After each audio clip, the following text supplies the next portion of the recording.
सुजाता के हाथ झटपट सूखे हुए कपड़ों के ढेर को तय करने में लगे थे। अचानक उसने अपना सारा गुस्सा कपड़ों पर निकाला। कपड़े पटक कर मन ही मन बुदबुदाने लगी। कब तक यूं ही तिल तिल कर जीते रहेंगे मेरे बच्चे? इस घर के लोगों के लिए क्या कुछ नहीं किया मैंने, पर मेरे बच्चों को 2 वक्त की सम्मानजनक रोटी खाने नसीब नहीं होती।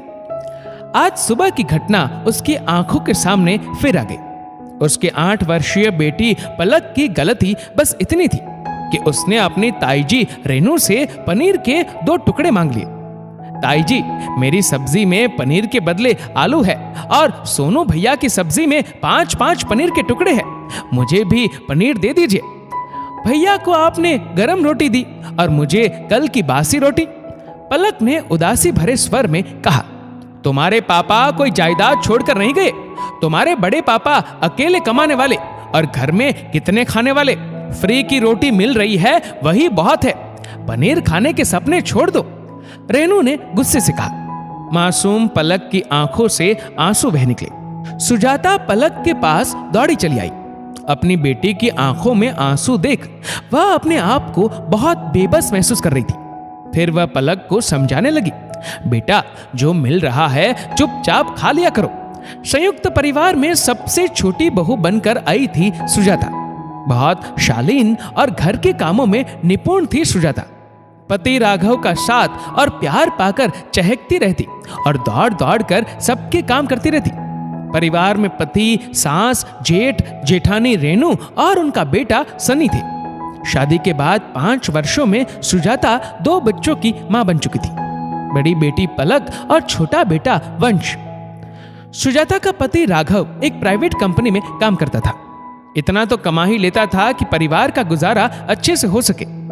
सब कुछ कितना अच्छा चल रहा था, पर एक दिन भगवान ने जाने किस गलती की सजा दी।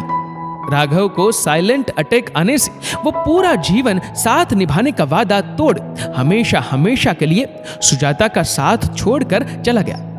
बेसुध सी सुजाता कुछ समझ ना पाई। अपनी सूनी आंखों से कभी गोद में बैठे बेटे वंश को देखती तो कभी आंचल पकड़े नन्ही सी पलक को। सुजाता की पूरी जिंदगी एकदम से उजड़ चुकी थी। मायके में उसके भाई भाभी थे। भाई ने उसे साथ चलने को कहा, लेकिन सुजाता ने इनकार कर दिया, क्योंकि वहां भी उसे भाई भाभी पर आश्रित होना पड़ता। भाभी का स्वभाव भी कोई खास अच्छा नहीं था।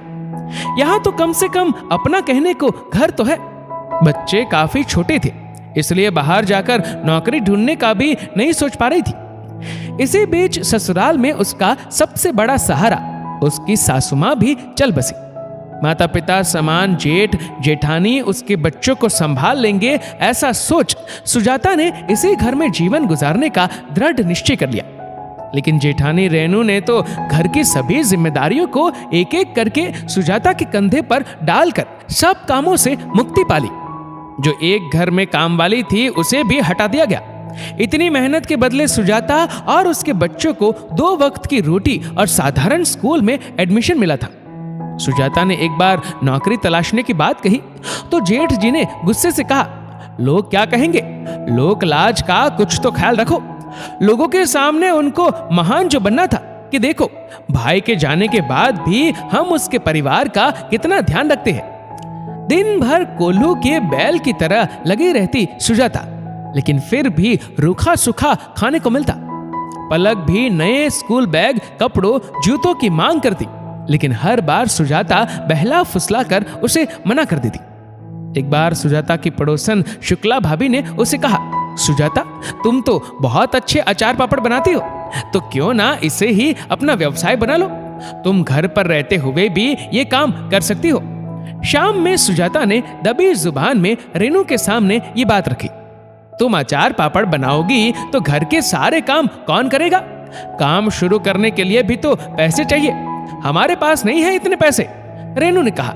सुजाता अपना सा मुंह लेकर चुप रह गई। लेकिन आज अपनी बेटी को थोड़े से खाने के लिए रोता देख सुजाता के अंदर बहुत कुछ टूट गया था। वह पूरी रात सो न सकी। सुबह उठी, बच्ची को स्कूल भेजा, जल्दी जल्दी घर के कामकाज किए और भगवान के आगे हाथ जोड़कर बेटे को साथ ले एक सुनार की दुकान पर अपने सोने के झुमके लेकर पहुंच गई। उन्हें बेचने से पहले एक बार को उसका मन कांप गया। क्या मैं सही कर रही हूं?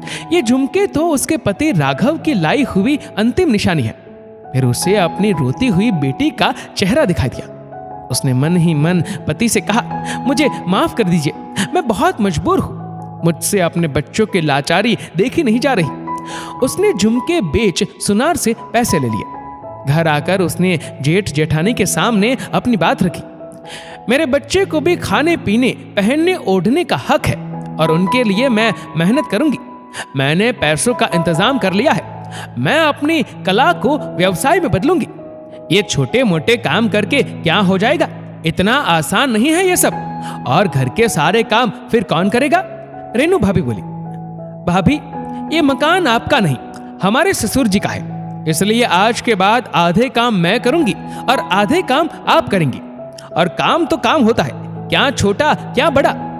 अगले दिन से सुजाता अपने हिस्से का काम खत्म कर अचार पापड़ बनाने की तैयारी करने लगी। आसपास जाकर ऑर्डर लेने लगी। लोगों को स्वाद पसंद आया और ऑर्डर मिलने लगे। अब तो वह बड़े पैमाने पर सामान दुकानों में भी सप्लाई करने लगी। अपनी पहली कमाई देख सुजाता की आंखों से खुशी के आंसू बह निकले। अब वह खुश थी कि अपने बच्चों को आत्मसम्मान का जीवन दे सकेगी। दोस्तों, इस वीडियो को लेकर आपकी क्या राय है नीचे कमेंट करके जरूर बताएगा। और अगर आपको वीडियो अच्छा लगा हो तो इस वीडियो को लाइक करेगा, शेयर करेगा ज्यादा से ज्यादा लोगों तक। और ऐसे ही और भी इंस्पिरेशनल वीडियोस के लिए सब्सक्राइब करें हमारे यूट्यूब चैनल को और फेसबुक पर फॉलो करें हमारे पेज को। धन्यवाद।